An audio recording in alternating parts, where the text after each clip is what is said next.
Hello, नमस्कार दोस्तों।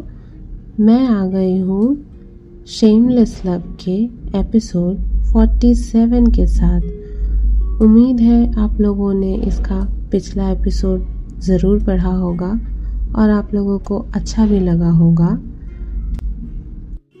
अब तक पिछले एपिसोड में आप लोगों ने पढ़ा होगा कि कॉलेज जाते वक्त रास्ते में सिया के पेट से भूख के मारे गुड़-गुड़ की आवाज़ आई, जिसे छुपाने की नाकाम कोशिश के बाद रुद्राक्ष ने अपनी कार को एक हाईवे कैफ़े पर रोक दी।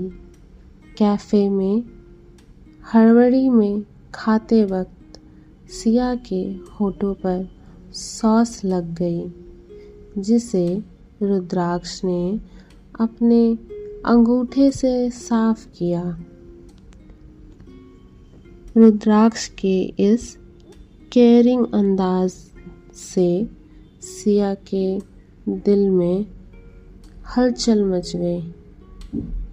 जब वे कॉलेज पहुँचे तो रुद्राक्ष की ब्लैक लैम्बोर्गिनी और उसके वाइट शर्ट, ब्लैक जीन्स वाले हॉट लुक को देखकर हर लड़की दीवानी हो गई।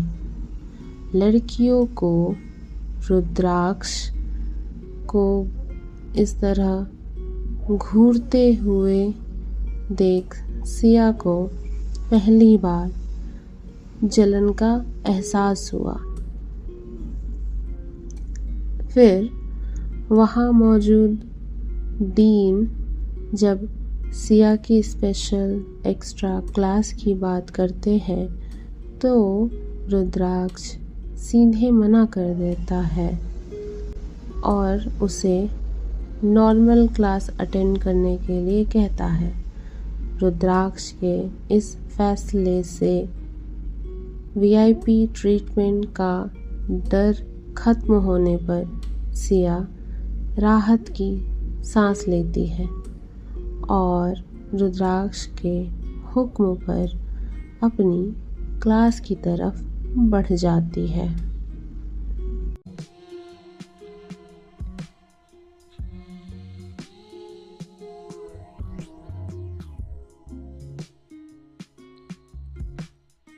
तो अब आगे बढ़ते हैं।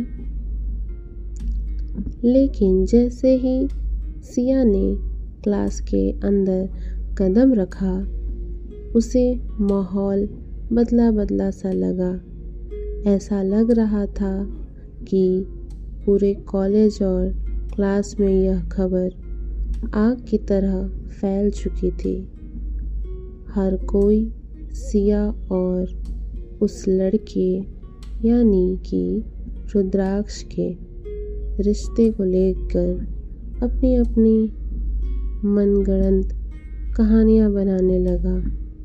तभी सिया की इकलौती सहेली प्रिया दौड़ते हुए उसके पास आई।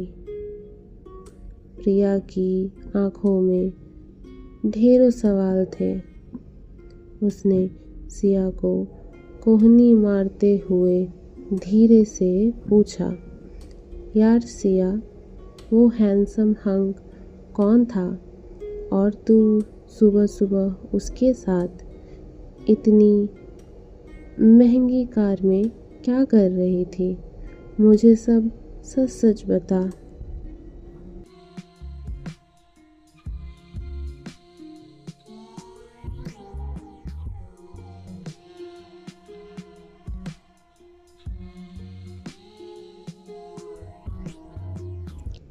रुद्राक्ष के बारे में जानने के लिए प्रिया की इतनी उत्सुकता देखकर सिया हैरान रह गई।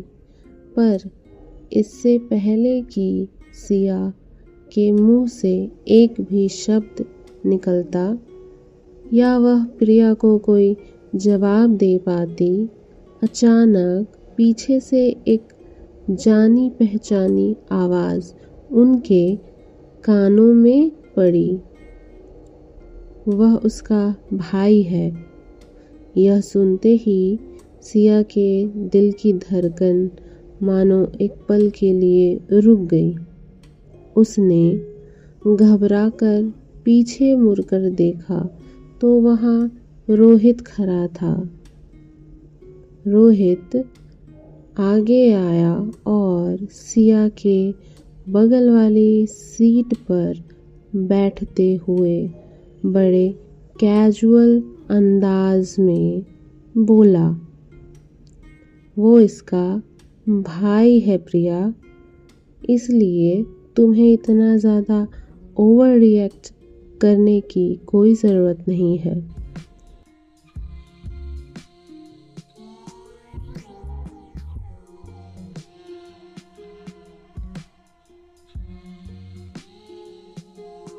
प्रिया को रोहित का इस तरह बीच में बोलना बिल्कुल पसंद नहीं आया। उसने चिढ़ते हुए और थोड़े ताने मारते हुए कहा, तो इसमें तुम्हें इतनी जलन क्यों हो रही है रोहित? माना कि वह उसका भाई है तो क्या हुआ? इससे सच तो नहीं बदल जाता ना। वह अब भी उतना ही हैंडसम और अट्रैक्टिव है ना? उसकी तारीफ करने से तुम क्यों जल रहे हो? प्रिया की यह बात सुनकर रोहित का चेहरा देखने लायक था।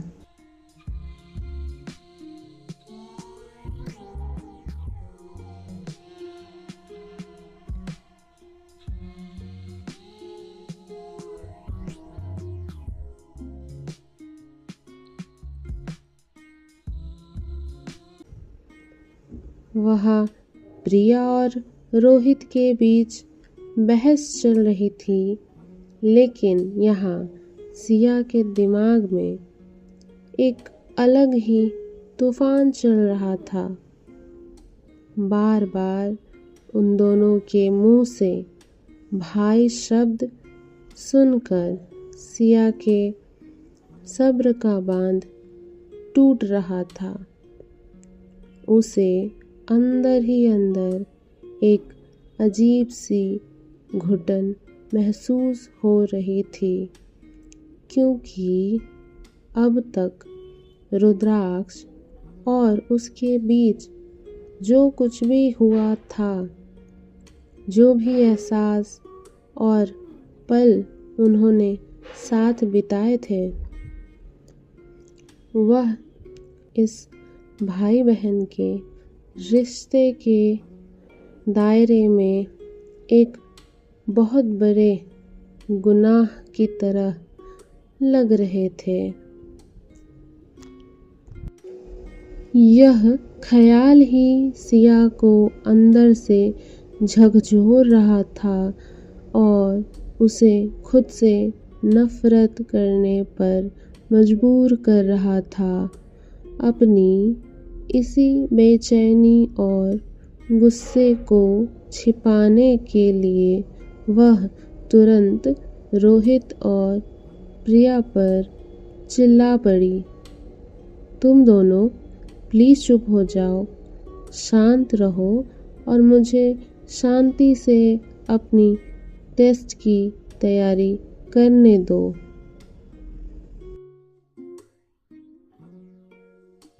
सिया के इस अचानक भड़कने पर प्रिया हैरान रह गई।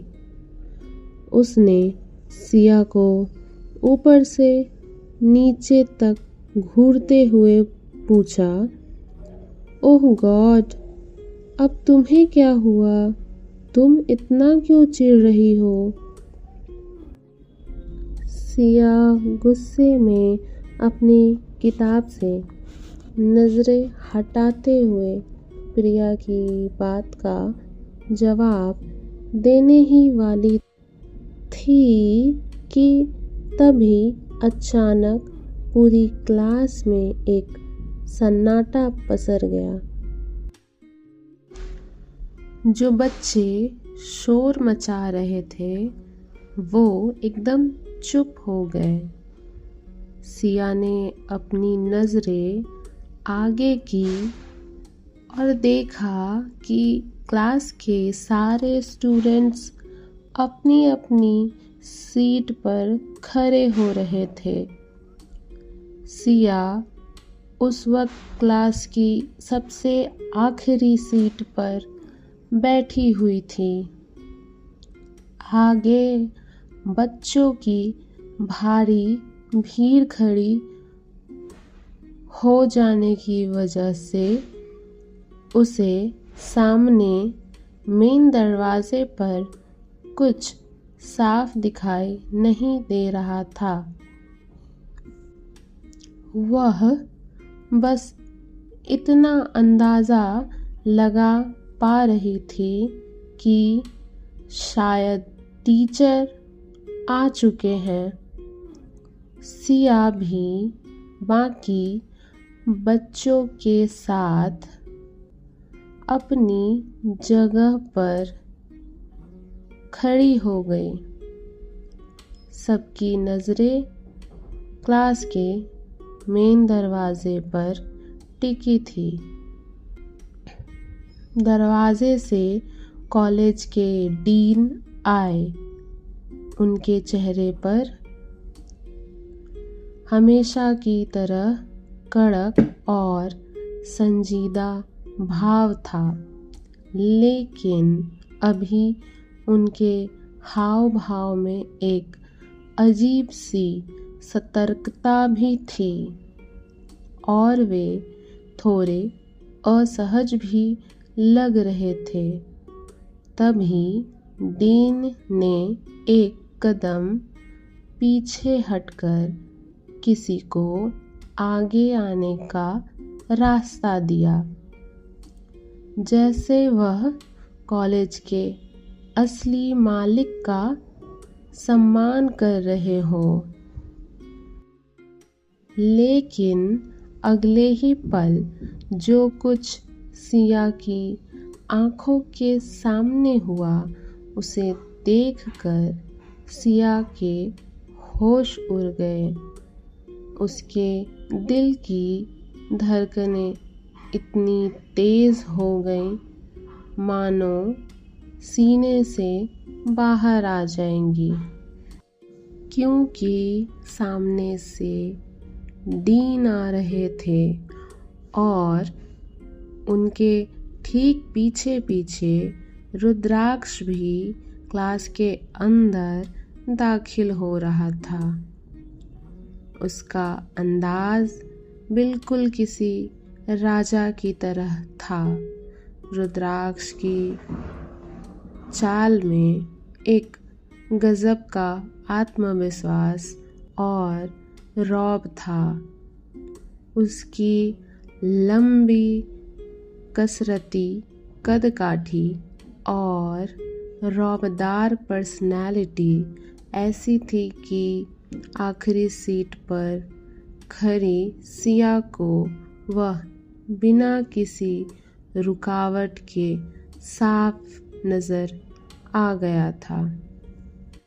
वहीं रुद्राक्ष ने किसी की तरफ देखे बिना बस अपनी नज़रें क्लास में दौड़ा दी। डीन ने आते ही गला साफ करते हुए घबराहट में कहा, गुड मॉर्निंग क्लास। सबने एक सुर में जवाब दिया, गुड मॉर्निंग सर। लेकिन सिया का ध्यान अब किसी चीज़ पर नहीं था सिवाय रुद्राक्ष के, और रुद्राक्ष की वो तेज तीखी नज़रें भी अब क्लास की उस भारी भीड़ को चीरती हुई सीधे आखिरी सीट पर खड़ी सिया पर जाकर टिक गई, जो उस वक्त रोहित के ठीक बगल में खड़ी थी। सिया को रुद्राक्ष की वो नज़र अपने जिस्म पर महसूस हुई, बिल्कुल वैसे ही जैसे एक बाज अपने शिकार को देखता है। सिया की रूह तक कांप उठी। उसे साफ एहसास हो गया था कि आगे खड़े बच्चों की दीवार भी रुद्राक्ष की नज़रों को रोक नहीं पाई और उसकी बाज जैसी पैनी नज़रें अब सिर्फ और सिर्फ उसी को घूर रही थी।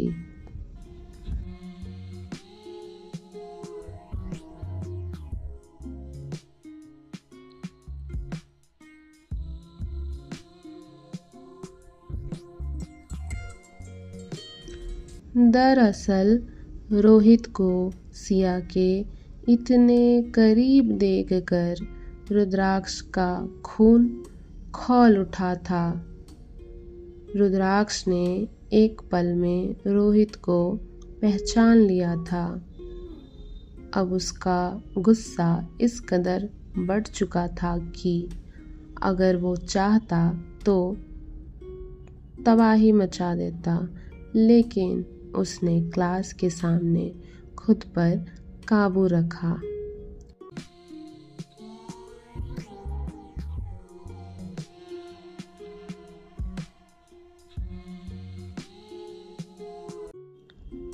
अपने गुस्से को काबू करने की कोशिश करते हुए रुद्राक्ष ने धीरे से अपना चश्मा उतारा और अपनी एक उंगली से सिया को अपने पास आने का इशारा किया। उस वक्त पूरी क्लास मानो जम गई। किसी की सांस लेने तक की आवाज़ नहीं आ रही थी और इस खौफनाक सन्नाटे के बीच अगर कुछ सुनाई दे रहा था तो वो थी सिया के दिल की तेज धड़कनें, जो डर के मारे धक धक कर रही थी।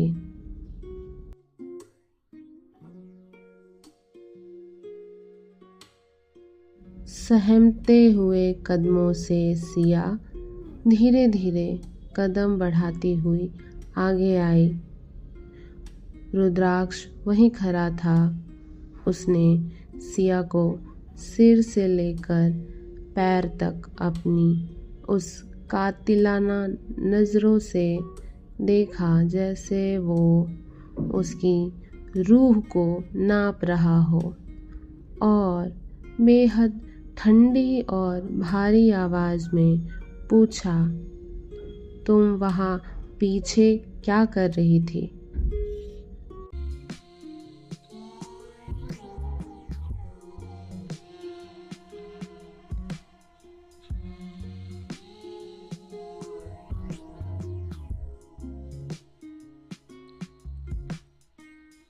रुद्राक्ष का यह अचानक और तीखा सवाल सुनकर सिया पूरी तरह सुन्न हो गई।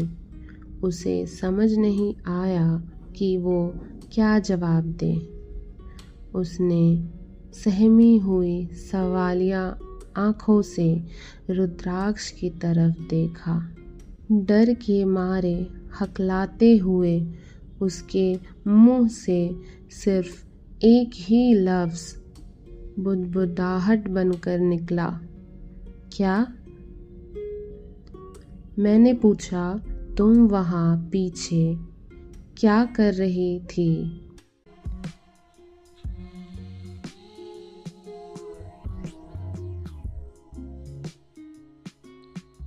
रुद्राक्ष ने ब्लैक बोर्ड की तरफ इशारा करते हुए थोड़े ऊंचे और सख्त लहजे में कहा, टीचर यहाँ आगे खड़े होकर पढ़ाते हैं अगर आगे बैठोगी तो पढ़ाई पर ज़्यादा अच्छे से ध्यान दे पाओगी।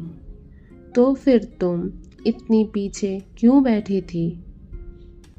रुद्राक्ष की आवाज़ में एक अजीब सा रौब और शक्ति थी जिससे पूरी क्लास का माहौल गंभीर हो गया।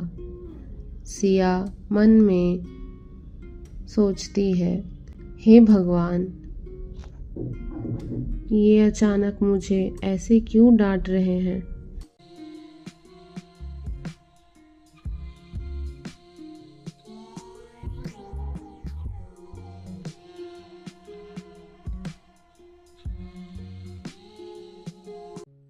सिया के पास इस बात का कोई जवाब नहीं था। उसका हलक सूख चुका था। उसने डर के मारे अपना सिर नीचे झुका लिया, बिल्कुल उस सहमे हुए स्टूडेंट की तरह जो अपने कड़क टीचर के सामने डांट खा रहा हो। वह अपनी उंगलियों को आपस में भींचने लगी। उसे समझ नहीं आ रहा था कि वह रुद्राक्ष के इस गुस्से का सामना कैसे करे।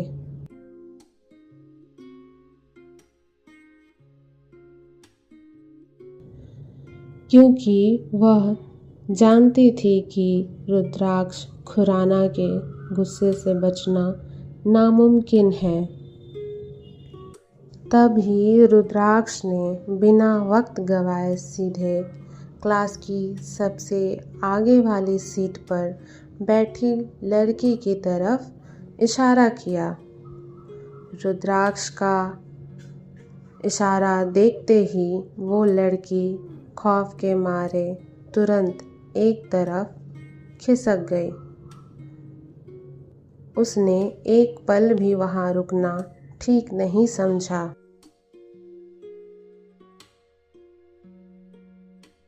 इसके बाद रुद्राक्ष ने अपनी गहरी और संजीदा नज़रें सिया पर टिकाई और बेहद कड़े लहजे में कहा, पीछे बैठने की आदत आज से खत्म।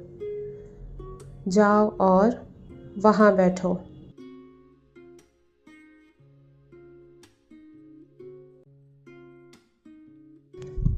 रुद्राक्ष के मुंह से यह हुक्म सुनते ही सिया के कदम वहीं ठिठक गए। वो एक पल के लिए हिचकिचाई। उसके मन में हजार सवाल चल रहे थे, लेकिन रुद्राक्ष के गुस्से के आगे उसकी एक न चली। वो धीरे धीरे कदमों से उस सीट की तरफ बढ़ी और सहमी हुई वहां जाकर बैठ गई। जैसे ही सिया बैठी, रुद्राक्ष उसके पास आया। उसने अपना हाथ ठीक उसी सीट पर टिका दिया जहां सिया बैठी थी। उनके बीच की दूरी अब बेहद कम हो चुकी थी, यहाँ तक कि सिया को उसकी सांसों की तपिश साफ महसूस हो रही थी। सिया की धड़कनें तेज हो गई। रुद्राक्ष थोड़ा और नीचे झुका। उसकी गहरी आंखें सीधे सिया के चेहरे पर टिकी थी।